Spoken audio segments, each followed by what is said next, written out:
बिस्मिल्लाहिर्रहमानिर्रहीम। मैं हूं Amjad Awan export documentation channel पर एक नई वीडियो के साथ अपने तमाम व्यूवर्स को वेलकम कहता हूं। आज का हमारा टॉपिक है best way of submission of LC documents.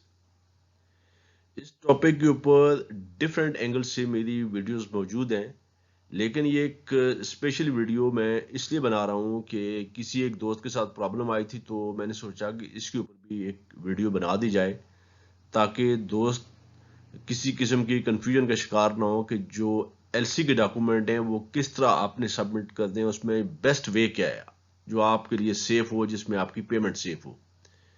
तो वीडियो को आपने पूरा देखना है, ज़्यादा लंबी वीडियो नहीं है। और वीडियो स्टार्ट करने से पहले ही अपने दोस्तों से गुजारिश है कि अगर आपने अभी तक मेरे चैनल को सब्सक्राइब नहीं किया तो इसे सब्सक्राइब कर दें और बेल आइकन को ज़रूर क्लिक करें। अब वीडियो को स्टार्ट करते हैं।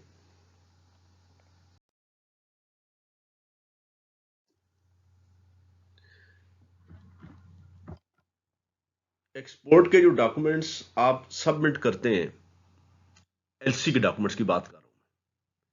जो एलसी के डॉक्यूमेंट्स आप सबमिट करते हैं वो एक होता है नेगोशिएशन बेसिस, और नेगोशिएशन में फिर आगे मजीद इसकी क्लैरिफिकेशन है डिस्काउंट या परचेज। इसके ऊपर फिर मैं डिस्कस करता हूँ, पहले ये मेन चीजें आपके सामने रख लूँ। दूसरा होता है मेथड कलेक्शन बेसिस या अप्रूवल बेसिस।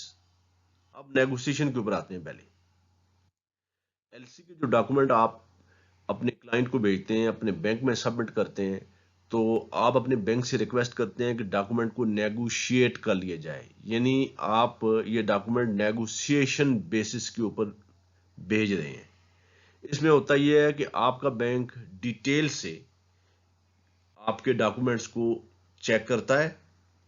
चेक करने के बाद फिर आप उसे कहते हैं भाई ये डॉक्यूमेंट आप हमसे परचेज कर लें या डिस्काउंट कर दें। इसके ऊपर ये दोनों वर्ड आते हैं। बाज लोग डिस्काउंट का वर्ड भी यूज करते हैं, बाज परचेज का वर्ड भी यूज करते हैं। तो जब ये डॉक्यूमेंट आपके एज पर एलसी होंगे तो नेगोशिएशन बेसिस के ऊपर वो आपके डॉक्यूमेंट्स भेज दें, तो आपको पेमेंट फौरी तौर पर कर देगा आपका बैंक। यानी आपको डिस्काउंट दे देगा डॉक्यूमेंट्स के ऊपर, या आपसे ये डॉक्यूमेंट परचेज कर लेगा। इसके बाद वो बैंक एक सर्टिफिकेट बनाता है उन डॉक्यूमेंट्स के साथ जो उसने चेक किए हैं कि ये डॉक्यूमेंट एज पर एलसी है। सॉरी।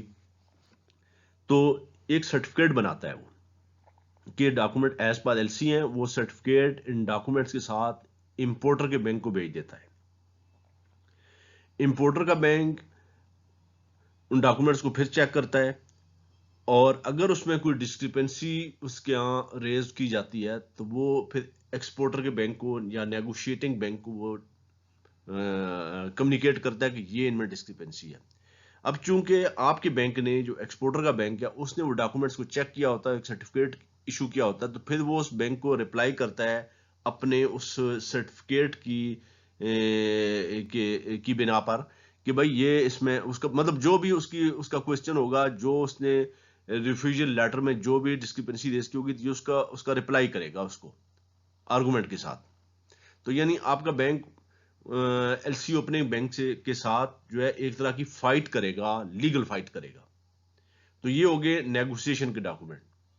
अच्छा, अब इसमें नेगोशिएशन के डॉक्यूमेंट में ये जो नीचे दो चीजें लिखी है, डिस्काउंट या परचेज, ये आप अगर नहीं भी करवाना चाहते तो ना भी करवाएं। यानी आप सिर्फ नेगोशिएशन बेसिस के ऊपर डॉक्यूमेंट्स भेज देते हैं, बैंक को कहते हैं कि नेगोशिएशन बेसिस के ऊपर भेजने हैं। बैंक आपके डॉक्यूमेंट्स को चेक करता है, चेक करने के बाद एक सर्टिफिकेट बना के देता है। आपको नहीं देगा, डॉक्यूमेंट्स के साथ बनाएगा। ठीक है, डॉक्यूमेंट्स के साथ एक सर्टिफिकेट देगा कि डॉक्यूमेंट एज पर एलसी हैं, और इंपोर्टर के बैंक को भेज देगा। आपको पेमेंट नहीं करेगा फौरन पर अगर आपने डिस्काउंट या नहीं करवाना या परचेज डॉक्यूमेंट नहीं करवाने। यानी बैंक से ये नहीं आपने कहना कि आपने डॉक्यूमेंट डिस्काउंट करें या परचेज करें। तो ये सूरत होगी एक। और दूसरी सूरत है कलेक्शन बेसिस। कलेक्शन बेसिस या अप्रूवल बेसिस। इसमें जब आप बैंक से कहते हैं कि डॉक्यूमेंट आपने कलेक्शन के ऊपर भेजने हैं या अप्रूवल के ऊपर भेजने हैं, तो फिर आपका बैंक इजी हो जाता है इस मामले में। वो डॉक्यूमेंट को इस तरह चेक नहीं करता जिस तरह नेगोशिएशन वाले डॉक्यूमेंट्स चेक किए हैं। वो सरसरी सा देखता है डॉक्यूमेंट्स को भेज देता है। और इसके साथ वो कोई सर्टिफिकेट भी नहीं लगाता, चूंकि उसने डॉक्यूमेंट थॉरली चेक नहीं किए होते, इसलिए वो कोई सर्टिफिकेट भी नहीं देता कि डॉक्यूमेंट एज पर एलसी हैं या नहीं है। तो अब उसमें ये होता है कि ये डॉक्यूमेंट आपके चले गए कलेक्शन वाले डॉक्यूमेंट या अप्रूवल बेसिस के ऊपर, तो इंपोर्टर का बैंक अगर डॉक्यूमेंट को रिफ्यूज कर देता है किसी वजह से, तो आपका बैंक उससे लीगल फाइट नहीं कर सकता। तो जब आपका बैंक लीगल फाइट नहीं कर सकता तो आपकी पेमेंट जो है वो उसमें प्रॉब्लम आ सकती है। तो मैं ये एडवाइस करता हूं कि आप जब भी एलसी के डॉक्यूमेंट सबमिट करें तो आप नेगोशिएशन बेसिस के ऊपर ही सबमिट करें। नेगोशिएशन बेसिस के ऊपर सबमिट करके चाहे तो आप डिस्काउंट ले लें चाहे ना लें, वो आपकी मर्जी है। बाज लोग नहीं लेते, वो कहते हैं जी इसमें कुछ इंटरेस्ट हो जाता है और ये हो जाता है वो हो जाता है, वो उनका अपना एक जो भी माइंड है। वो डिस्काउंट लेना चाहते हैं या बैंक से कहते हैं कि डॉक्यूमेंट परचेज कर या ना कर, ये उनके ऊपर डिपेंड करता है, वो करें या ना करें। लेकिन डॉक्यूमेंट आप नेगोशिएशन बेसिस के ऊपर ही भेजा करें। अगर आपने कलेक्शन के ऊपर डॉक्यूमेंट भेजे हैं या अप्रूवल बेसिस के ऊपर डॉक्यूमेंट भेजे हैं, तो फिर जो सामने वाला बैंक है वो उसमें कोई डिस्क्रिपेंसी रेज कर देता है, तो आपका बैंक उससे लीगल फाइट नहीं कर सकता, तो आपकी पेमेंट में प्रॉब्लम आ सकती है। तो ये बड़ी इंपॉर्टेंट चीजें हैं, ये आपने अपने माइंड में रखनी है। लेकिन उसमें ऐसा होता है कि जब आपका एक रेगुलर क्लाइंट होता है ना, बाज लोगों का रेगुलर एक क्लाइंट होता है और वो उसमें कहीं कोई प्रॉब्लम नहीं आती, तो फिर वो डॉक्यूमेंट कलेक्शन बेसिस के ऊपर भेज देते हैं, उसमें कोई प्रॉब्लम नहीं होती। लेकिन जब आपका नया क्लाइंट है या आपको डाउट है ये क्लाइंट भाग जाएगा, या अगर वो ट्रेडर है, ट्रेडर ये काम अमूमन कर जाते हैं। ट्रेडर अगर प्राइस नीचे आ गई ना, तो ट्रेडर फिर वो देखेंगे इसके अंदर डॉक्यूमेंट से जान छुड़ाने का, शिपमेंट से जान छुड़ाने का तरीका क्या है। तो ट्रेडर अमूमन इस तरह की गड़बड़ कर जाते हैं। जो एंड यूजर होते हैं उन्होंने अपनी फैक्ट्री मिल चलानी होती है, तो फिर वो नहीं करते, उनको रॉ मटेरियल चाहिए होता है तो वो नहीं करते। ट्रेडर ये काम कर जाते हैं। आपका क्लाइंट अगर नया है तो फिर आप डॉक्यूमेंट नेगोशिएशन बेसिस के ऊपर ही भेजें, कलेक्शन बेसिस के ऊपर ना भेजें। हाँ, बाज औकात ऐसा होता है कि डॉक्यूमेंट्स में कोई डिस्क्रिपेंसी आ जाती है किसी वजह से, शिपमेंट लेट हो गई है, तो फिर आप नेगोशिएशन बेसिस के ऊपर नहीं भेज सकते, आपने कलेक्शन बेसिस के ऊपर भेजनी है। जब कलेक्शन बेसिस के ऊपर भेज रहे हैं आप, आपकी मजबूरी है, क्योंकि डॉक्यूमेंट की जो शिपमेंट है वो इन टाइम नहीं है, लेट होगी शिपमेंट किसी वजह से, कोई और डिस्क्रिपेंसी आ गई, तो फिर आप अपने क्लाइंट से बात करें, भाई ये इसमें डिस्क्रिपेंसी है, वो एग्री होता है तो आप उसको कलेक्शन के ऊपर भेज दें। फिर तो प्रॉब्लम नहीं है। जब आपने उससे बात कर ली, एक रिटर्न बात आपकी होगी, आपने ईमेल किया या कॉल की, जैसे भी आपकी बात होगी, तो फिर तो उसने कहा ठीक है जी मैं एक्सेप्ट कर लूंगा, तो प्रॉब्लम नहीं है।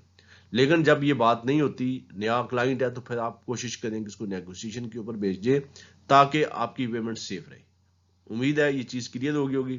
फिर भी कोई चीज़ रह गई हो तो आप कमेंट्स में पूछ सकते हैं। मिलते हैं अपने नेक्स्ट ट्यूटोरियल में किसी और टॉपिक के साथ। अपना बहुत सा ख्याल रखिएगा। अल्लाह हाफिज़।